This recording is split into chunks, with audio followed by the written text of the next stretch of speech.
We got ice in Austin. Not cool, Mother Nature. Not cool. For those of you who have suffered through, what was the ice storm? Was that in 2020? Was it in 2019? I can't remember when the ice storms were, but listen, I still have PTSD from those ice storms, so any sign of freezing makes my blood pressure high. So I'm hoping that this is not indicative of what's to come. For those of you who live here in Austin who suffered through the ice storms, you will recall that it was around February. I think it was mid-February that happened. But anyhow, I am hopeful. And it had to have been like 2020. I believe it was 2020, now that I think about it. So I'm hopeful that we are not going to see the second coming, so to speak. So anyway, you guys, it is Monday morning. I'm up, I'm out. I am on my way to Randall's. I have a double batch going 4 miles for $25. So I'm going to go ahead and try to get this knocked out really quick.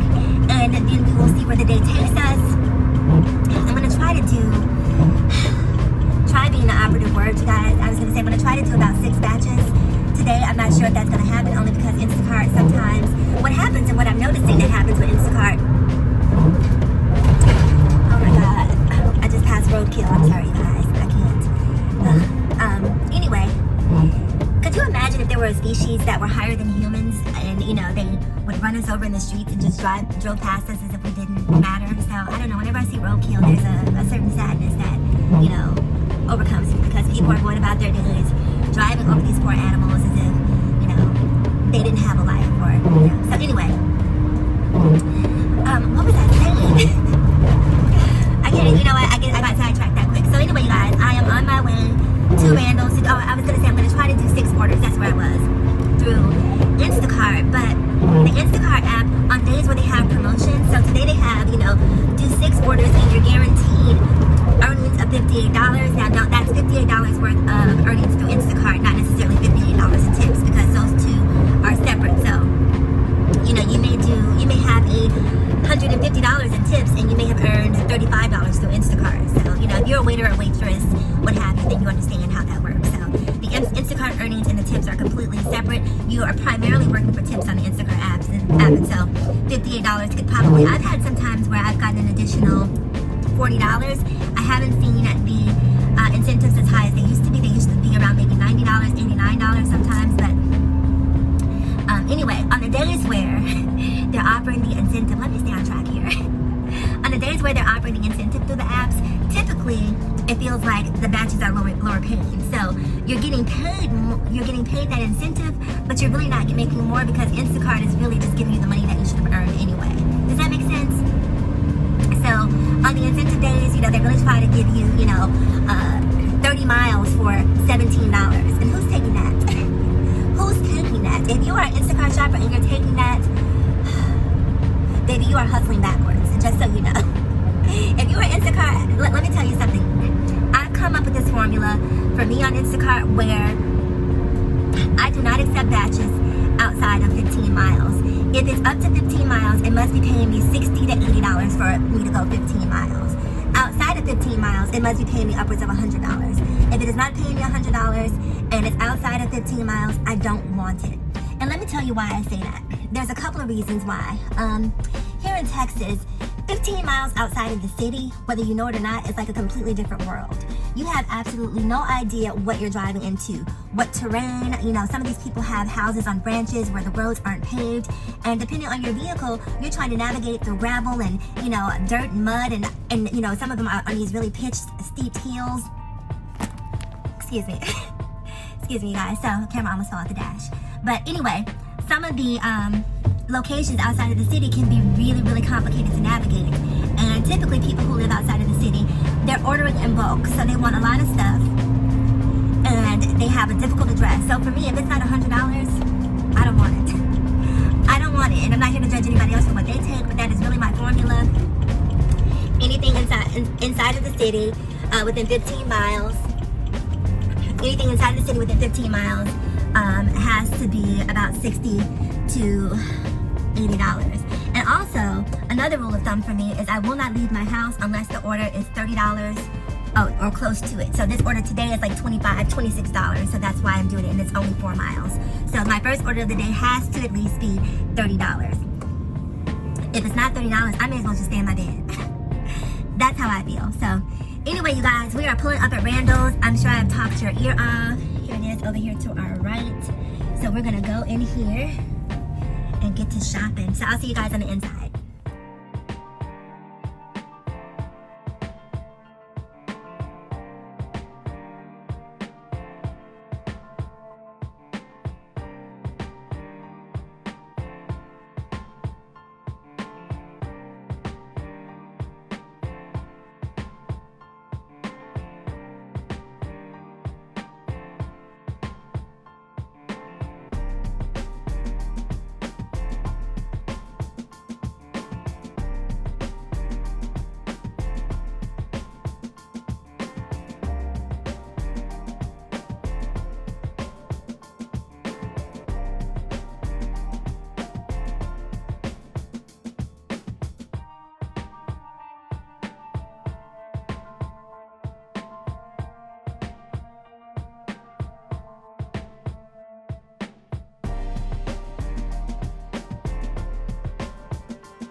So we are inside Randall.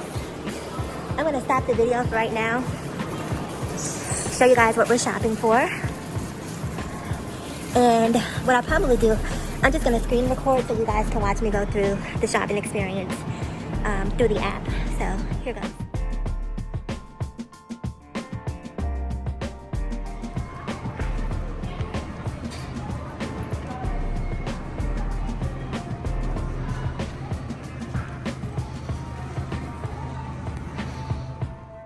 Alright you guys, so now that we are safely inside Randall's and we're ready to shop, let's take a look and see exactly what we're shopping for so we can get a lay of the land and see what makes the most sense. I'm pretty sure that I mentioned to you guys that this batch is going to be shopping for 2 customers. I'm not sure if I mentioned to you guys when I was talking about my formula for accepting batches. Another thing that is very important to me is the number of items on the batch. So when I look at a batch, typically if I'm going to a grocery store, 30 items is usually the maximum that I will shop for. 30. Now that being said, I have shopped for upwards of 70 items, but those were extremely high paying batches that I felt like were worth the headache. And if you're shopping in a grocery store, an H-E-B, a Randall's, a Sprouts, an Aldi, pick a grocery store, any grocery store, they're going to be very crowded, right? And so those crowds are going to be an impediment to your process. So someone is always going to be standing exactly where you need to be, I promise you. Whatever item you need, there's going to be someone standing right in front of what you need who has no clue what they want, and they're just standing there off in la la land, and you're just saying to yourself, can you please move, just through your energy, so to speak. So when I accept grocery batches, I'm typically looking for something that is low items, because I'm calculating in my mind, okay, let's say I accepted this batch and this is a $25 batch. I need to complete everything. That includes going to the store, shopping for the items, and delivering the items. I need to be finished with that in 1 hour in order for it to feel valuable to me. If it exceeds 1 hour, then I honestly feel like I've given my time away. And let me explain to you why I feel that way. When you're shopping for these batches and you're being paid or compensated, when you see a number like $25 going 4 miles, most people are thinking to themselves, okay, I'm going to go in and shop 24 hours. I'm sorry, for 24 items, and it's going to be 4 miles. I'm going to make 25 bucks, whatever the number might be. That's usually the formula that people are thinking. But most people aren't realizing that this is wear and tear on your vehicle, and this is gas that you're consuming, and Uncle Sam is somewhere in the corner singing Britney Spears, gimme, gimme more, gimme, gimme, gimme more. So the number that you see, 25, is really probably closer to 19 or 20 when you factor in all of the other fees and taxes that you're going to have to pay as a result of doing this order. So that's why, for me, it has to be, at a minimum, $25 an hour. Ideally, I want something that's paying me 40 bucks an hour. So if the order isn't paying me 40 bucks an hour, I typically, with 25 to 40 bucks, I'm not touching it. I don't want anything that's $17 unless it's going 1 mile. I don't want anything that's $12 unless it's going 1 mile. And so that's really the thought process that I look at when I'm accepting these orders. So now that I've given you guys insight into how I operate, let's talk about this batch. So this is going to be a very interesting order. You're going to see a couple of different things happen during this order. So initially the batch was for 2 customers. At some point during this shopping trip, I get a notification from Instacart, which you'll see, where they're asking me to do an add-on for an additional $19. I accepted it because it was going 7 miles. I was already in the store. So that $25 order quickly turned into pretty much a $45 order. So I was okay with accepting that. So you'll get to see that. In addition to that, you'll also get to see what me communicating through the app with the customer looks like. There are a couple items that weren't available. I believe there was a zucchini that was in pretty rough shape, and I didn't feel comfortable necessarily buying that for the customer. But again, I want to give them the option, so you'll see me communicating that to the customer.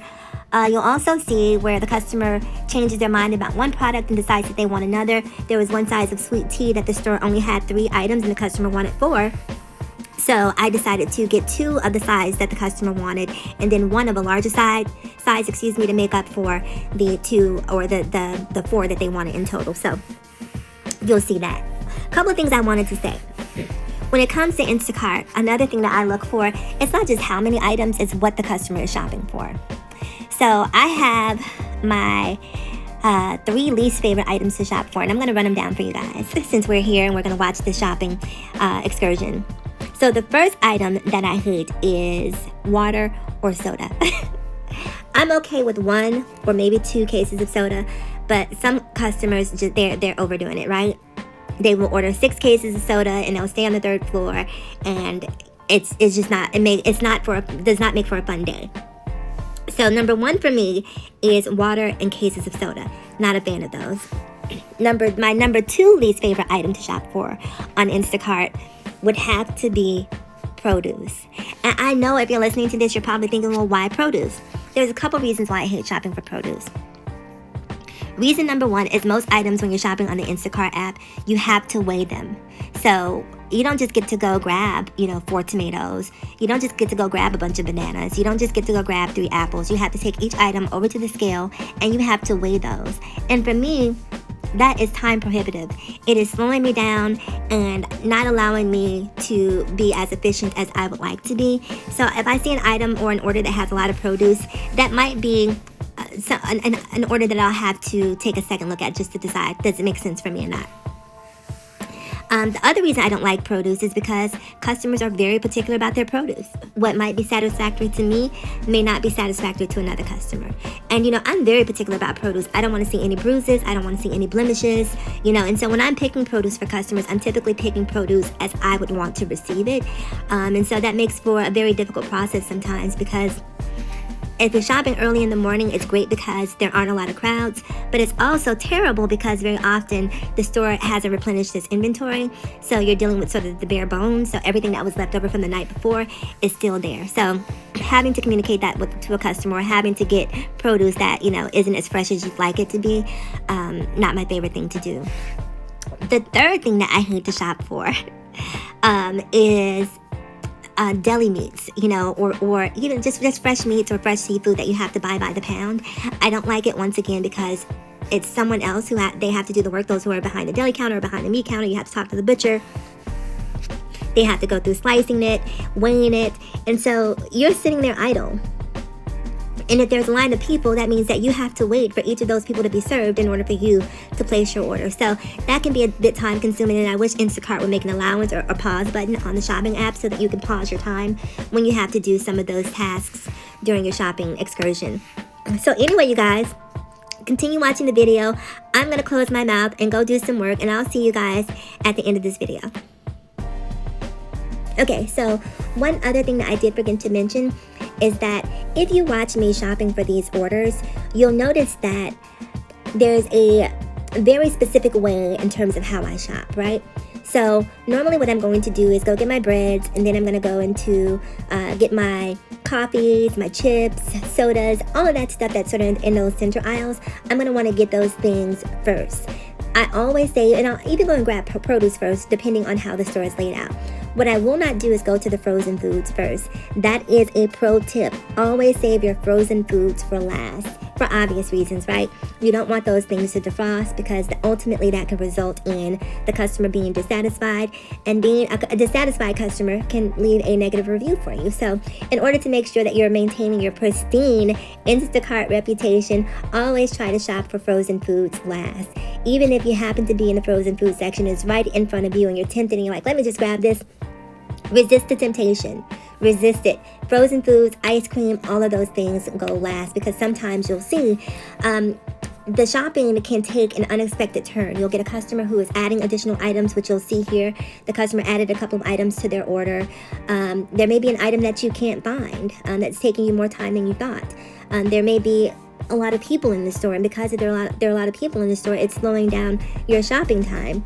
And so the whole time that you're trying to navigate all of these obstacles, the customer's ice cream is fighting a losing battle against the temperature. So always try to shop frozen foods last.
Okay, so that is going to pretty much conclude today's video. We have shopped for all 3 customers. We've checked out for all 3 customers. We have all 3 customers in the cart, and we are going to get these into our car and head off to our delivery locations. Before I complete the delivery, I do want to say thank you guys for joining me for this episode of Lost in Austin. Please do me a huge favor, like, comment, subscribe, and share. And if you have any questions about Instacart, how to use it, or even favorite places to visit in Austin, be sure to leave a comment below, and I will see you guys again in my next video. Take care.